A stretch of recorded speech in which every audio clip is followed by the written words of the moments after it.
What's going on? It's Coach Williams, and I'm back for another breakdown. So today we're going to talk Kaiir Elam part 2. All right. So we've already talked about Kaiir Elam.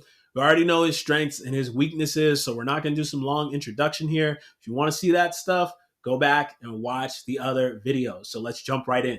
So we got Kaiir Elam here at the top of the screen. He's in man-to-man coverage against this stack right here. Okay. So he reads the play out. And look at those corkscrew hips, right? Turns, gets a nice good turn here. Nice and quick, all over it, right? Ends up being a sack, but either way, if they ever wanted to throw the ball over there, it would not have been open, right? So really good, greasy, oily hips. Love that, all right? So now we got them at the bottom of the screen here, okay? And so when we come on this channel, right, we're ball hawks. We're not fanboys, right? So we're not going to just talk somebody up and only show the positives. We're going to show negatives too. And one of the things with him is that I've noticed the more I've watched him, he uses the wrong hand in press man-to-man coverage a lot more than you would like to see. All right. So when I say that, when you're in press man-to-man coverage, you want to use the opposite hand of where the receiver breaks, or as Deion Sanders likes to say, the odd hand. All right. So if he's going outside, I want to use my inside hand. If he's going inside, I want to use my outside hand, right? Because we're opening our hips in the direction that he's most likely going. If he turns back the other way, you use the other hand. And that's also why we don't want a two-hand jam, right? It locks our hips up if we use the wrong hand or we use two hands. It's a lot harder to turn. So right here, he uses the outside hand on the jam, right? And as you'll notice, ball goes over the quarterback's head. But he stays on top of it and he's in good position. And it's because he's such a good athlete. He's a better athlete than this guy down here at the bottom of the screen. But when you go to the NFL, man, we have seen these dudes are all twitched up. They got quick feet. They're fast. Man, these dudes are getting paid $28, $29, $30 million a year, getting paid like quarterbacks. You go out there and do something like that in the NFL, you're going to be watching somebody dancing and doing backflips in the end zone. So he's got to work on that and be more consistent with his press technique, okay?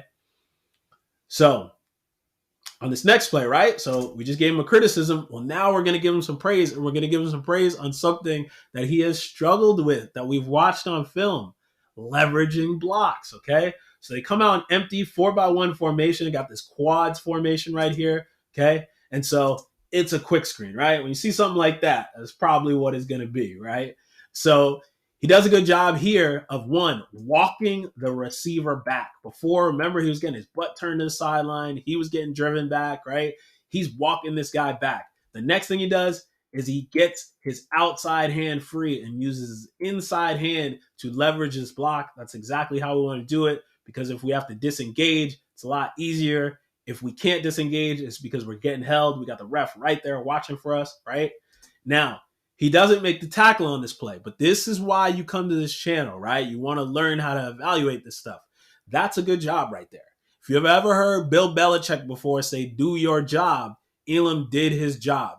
The first job of the corner when you get any kind of stock block is do not let the runner get to the sideline. Do not let him get outside of you. Force and turn the run back inside, right?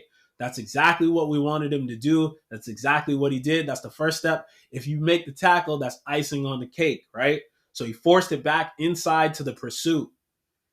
And the other guys rally up and make the tackle. Do your job. Don't try to do too much.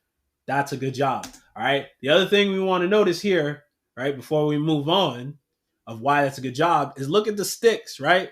The down and distance is 1,000,000 yards, right? So you don't need to do anything fancy. We got the pursuit. We got the cavalry. Those guys, they play football too, right? So we'll get a nice good view of it from the tight here, okay? Quarterback throws it out, right? He leverages the block. He was inside, but make sure to get outside, right? Forces it back inside. Now we got a three-man vice right here. Can't get out of it. Tackled, right? So that's a good job, okay? So now we got him at the top of the screen here. Okay, we're going to show this one because it just shows how lightning quick he is, right? How explosive he is. Look how fast he gets out of his break, recognizes the play, and makes a tackle, right?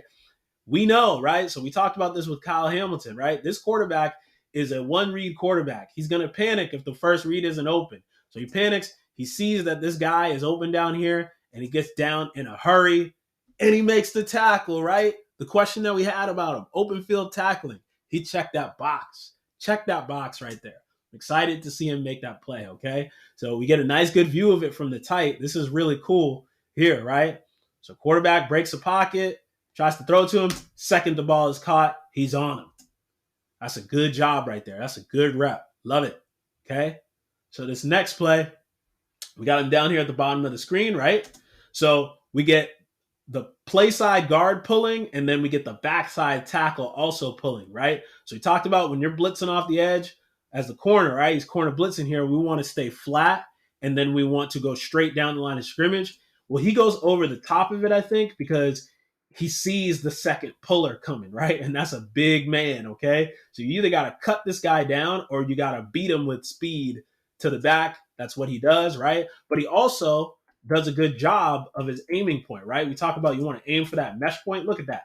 It's perfectly on the mesh point, and then that allows him to redirect and make the tackle. It's a good job right there. It's a good job. We'll be able to see it from the tight here, okay, right? Play side guard, backside tackle pulls, okay? He gets in the backfield, tackle for a loss. It's a good job, okay? So now we get into some of the stuff where it's a little frustrating. So he's out here in press coverage, okay? And so the quarterback ends up taking off, right? And you'll notice, right, contact is made at about the 36, 37-yard line. And what's happening? He's getting walked back, right? Put your foot in the ground, right? Get that inside hand there. Stay square. Don't have your butt to the sideline and force this guy backwards, right? You want to force him laterally, right? Backwards and lateral, right? Once we get to the ball carrier or near the line of scrimmage, then we want to squeeze it this way. But he's just getting walked back here so far, right? So far behind the play that what ends up happening is, right, if he had just stood his ground, where's the edge of the defense? It's all the way over here. He's all the way back here, so now the runner has a full head of steam. So now, instead of being able to disengage, right, on the ball carrier when he's not worked up to full speed, now this guy's at full speed, so you have to open your hips and turn this way. Well, what happens? Juked, right? Can't do that. Got to have better discipline on the stock blocks, right? That is something that he really, really struggles with, man. Really struggles with. And in today's NFL, it's an important piece, right? It's all kinds of run plays, RPO, screen game stuff. Like, you got to be able to leverage blocks, okay? So now we see, right, he's got to take a high angle. And look, he's already turning. Look behind him. Not good enough. Not good enough, okay? So this one, similar thing. It's a little bit harder, though, because before he was pressed, now he's in off coverage, right? And by the time the receiver gets to him, the ball's already been handed off and he's got a full head of steam. But again, he doesn't have time to get off the block and get to the ball carrier. I mean, when teams see that, they're going to attack it, right? If they know that you can't block, they're going to try to find ways to get the ball on the perimeter, right? We've seen it. We've seen it. They got the ball on the perimeter that time before with the quarterback. They threw the screen game his way, right? Eye in the sky don't lie. That's what we always say, man. Those offensive coordinators up there in the booth, they're watching the game. They're watching you, and they watch film, okay? So, again, not good enough, right?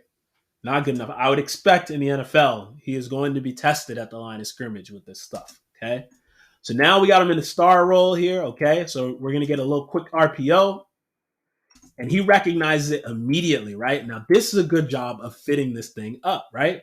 So it's RPO, and he gets to the outside, right? He works across the face of this slot receiver because he understands his fit. They're going to vice it down. So he's going to be outside, and that's going to give this guy a nice, good alley if the ball comes out here, right? So now we've got our vice, right? We got a nice, good vice going here. But the quarterback, he does such a good job and is so aggressive with it, quarterback has to double clutch and take off, right? So RPOs are really hard to defend, right? That's why offenses run them. But the one advantage that we do have against the RPO is we can turn it into the quarterback saying, RP, no, right? Because the ball's got to come out quickly, right?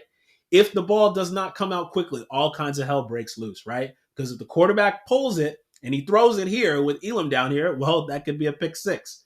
If he pulls it and decides to take off like this, right, it's a jumbled play. It's all a mess. If he pulls it and he doesn't want to take off and he wants to throw it again, well, look at the offensive line. They're getting down the field. That'll be a penalty. If we can shut down the RPO in that first second of the play, all hell is going to break loose, and we're going to put the pressure on the quarterback to make the right decision, right? So I'm glad that I saw that play from him. It's a good job, right? We'll see it again from the tight here. Get a nice, good view of it, right? Look at the quarterback. RP, no. I got to run around. Right? He doesn't. I don't know if this is a sack or a tackle for loss, but it is a negative play. That is exactly what we want to see.